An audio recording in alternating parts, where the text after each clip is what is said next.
Hey guys, welcome back. Hope you're all doing well.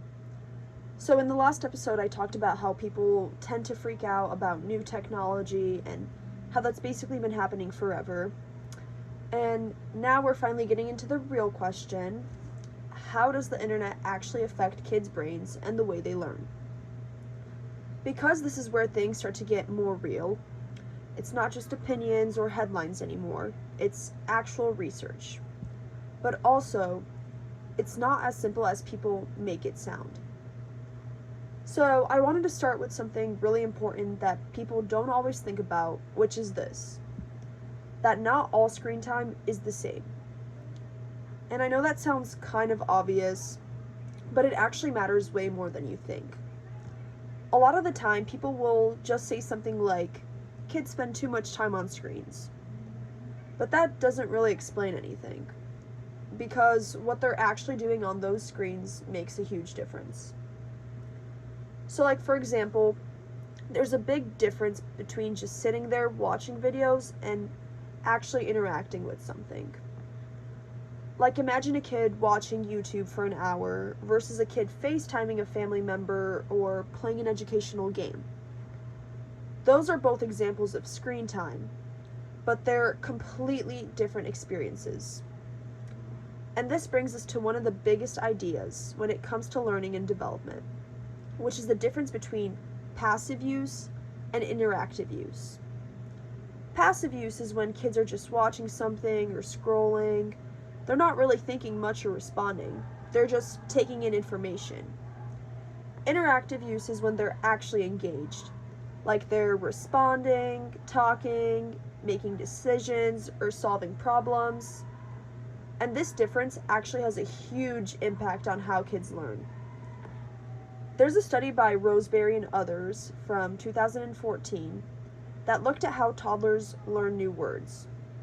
And what they found is honestly kind of surprising.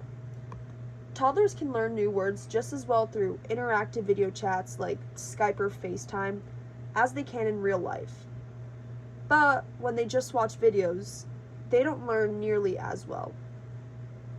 So basically, if a toddler is actually interacting with someone, even through a screen, they can learn.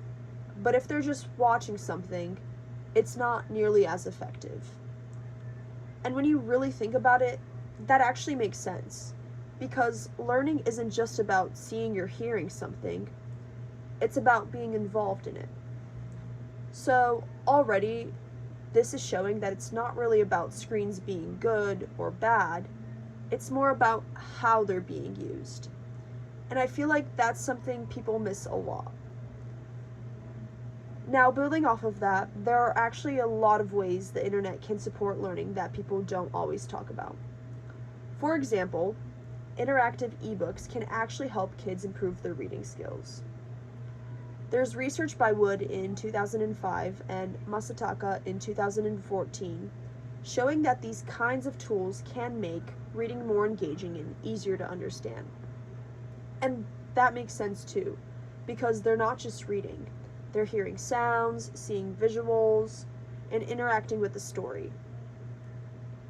There's also research showing that certain types of video games can improve something called visual spatial skills, which are basically just the skills you use to understand space, patterns, and how things fit together. That comes from a study by Jackson and others in 2011.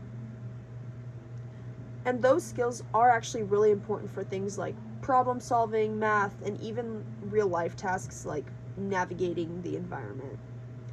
So, again, this shows that the internet and technology aren't automatically harmful.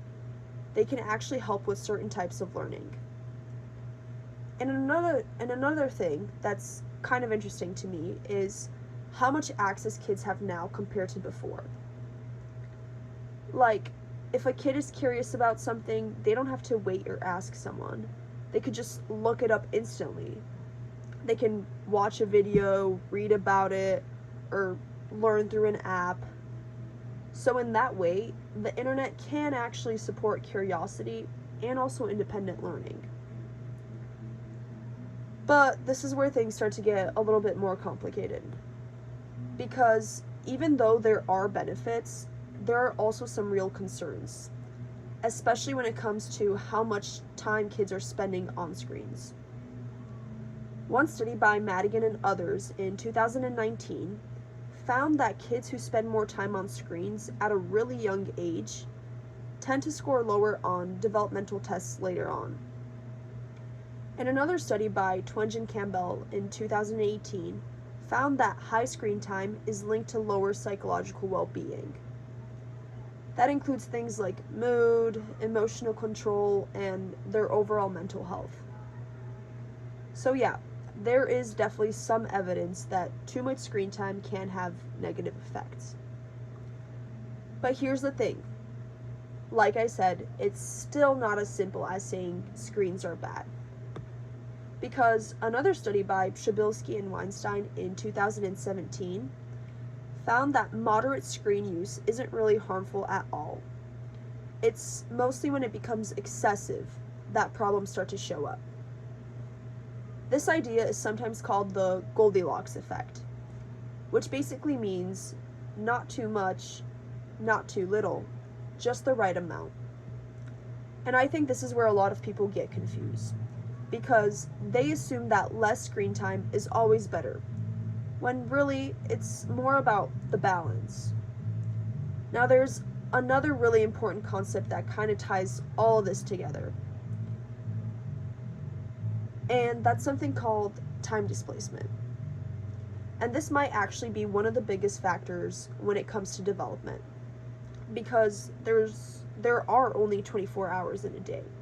So if kids are spending a lot of time online, that means they're not doing something else. So the real question becomes, what is screen time replacing? If it's replacing something like watching TV, that's probably not a big deal.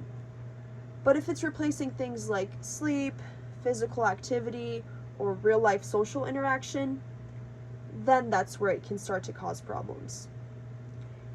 And I think this is really important because it shifts the focus away from just blaming screens, and instead it looks at the bigger picture. Another thing people always bring up is attention span. Like, you'll hear people say that the internet is ruining attention spans or making it harder for kids to focus. And while there is some concern there, it's just not as simple as saying attention spans are just getting worse. What's actually happening is that kids are getting used to faster, more stimulating content. So they might have a harder time focusing on slower activities like reading a long book or sitting through a lecture. But at the same time, they're also developing other skills, like being able to process information quickly or being able to switch between tasks. So again, it's not just negative, it's more like a shift in how attention works.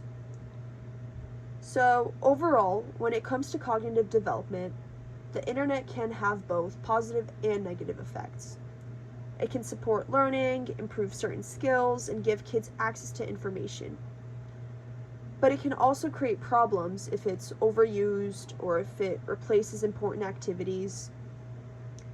So instead of asking, are screens bad, a better question to ask is, what are kids actually doing online? How much time are they spending? And what is it replacing? Because those are the things that actually matter. And honestly, that's kind of the main theme you're going to keep seeing throughout this whole series. It's not just good or bad, it depends. So yeah, that's it for this episode. In the next one, I'm going to talk about social development, like friendships, communication, and social media, which honestly might be even more interesting than this. See you later.